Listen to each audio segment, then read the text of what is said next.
તો હાલો મિત્રો, કેમ છો તમે બધા? ઉમ્મીદ છે કે તમે બધા મજામાં જ હશો। તો આપણે આ મૂવી વિશે થોડી વાતચીત કરી લઈએ દોસ્તો। આ મૂવી શું તમારે જોવાલાયક છે કે નહીં? આ મૂવીમાં મિત્રો તમને સાયન્સ અને ભૂતની કહાની જોવા મળશે। આ મૂવી જોવા માટે તમારે 2 કલાક ને 20 મિનિટ કાઢવા તો પડશે દોસ્તો। વાત કરીએ મૂવીની કહાનીની, તો મૂવીની કહાનીમાં તમને એક સંભાલા ગામ જોવા મળશે। એક દિવસ એ ગામમાં આકાશમાંથી એક ઉલ્કાપિંડ પડે છે। ઉલ્કાપિંડ એટલે કે એક પથ્થર પડે। એ ઉલ્કાપિંડ પડવાથી એટલે કે એ પથ્થર પડવાથી બધા ગામ લોકોને એમ થાય છે કે આ ઉલ્કાપિંડ એક ભૂતને લઈને આવ્યો છે। ભૂત માનો કે રાક્ષસ બંને એક જ। પછી એ ઉલ્કાપિંડનું નિરીક્ષણ કરવા માટે એક વિક્રમ નામનો માણસ એ ગામમાં આવે છે। અને વિક્રમ છે એ એક સાયન્ટિસ્ટ છે।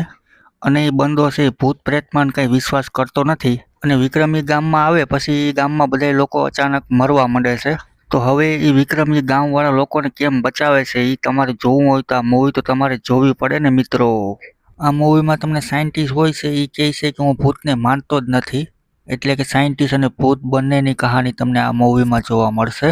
આ મૂવીમાં કંઈ એવું બધી ભૂતનું કંઈ દેખાડ્યું નથી, એટલે તમારે એવી બધી કંઈ એક્સપેક્ટ નહીં રાખવાની કે આ મૂવીમાં તમને ભૂત જોવા મળશે જ એમ।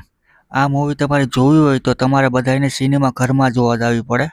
અને હા મિત્રો, આ મૂવી કંઈ ગુજરાતી નથી હો, હિન્દી છે।